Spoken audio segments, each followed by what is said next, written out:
Hello and welcome to ILTV's Israel Daily. I'm Aaron Porras. And before we begin, we want to remind you again that for more of the best content from Israel, sign up today for our streaming platform, ILTV+.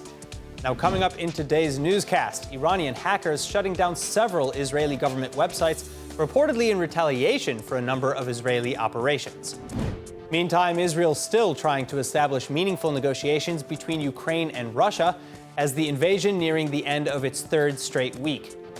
And finally, Jerusalem reworking its refugee absorption policy, but cabinet rhetoric from behind the scenes suggesting that there's still much more work to be done.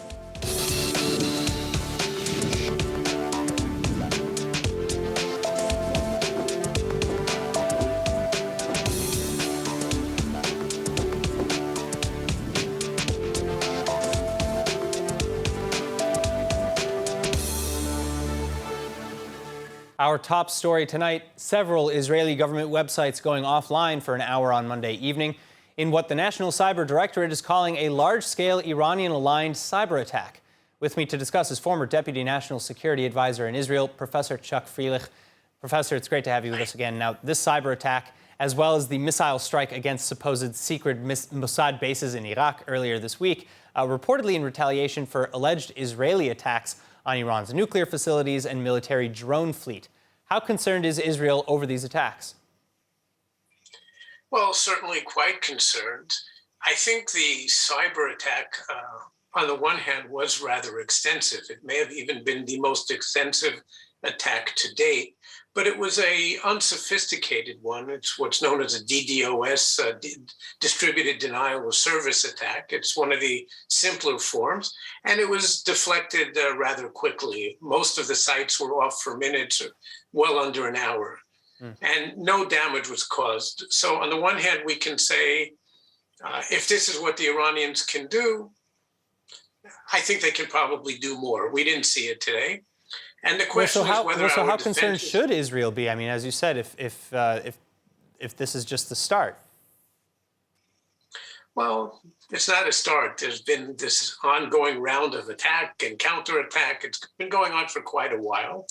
And late 2000, the first half of 2021, we saw a big uptick in Iranian cyber attacks against Israel, especially ransomware attacks. Right.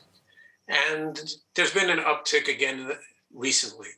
So we're certainly concerned. Again, it's not by the damage done so far. Israel's defenses have proven quite effective. The question is what the Iranian potential is. We know their capabilities have improved considerably over the years. I don't think we've yet seen a demonstration of what they can do. Has Israel done anything to defend against, preemptively against the future of such attacks? I mean, you mentioned ransomware attacks, and we know that a lot of them were targeting hospitals and civilian infrastructure, energy infrastructure, things like that. Has Israel updated any of this in preparation for a future attack? Well, I think the answer is absolutely yes.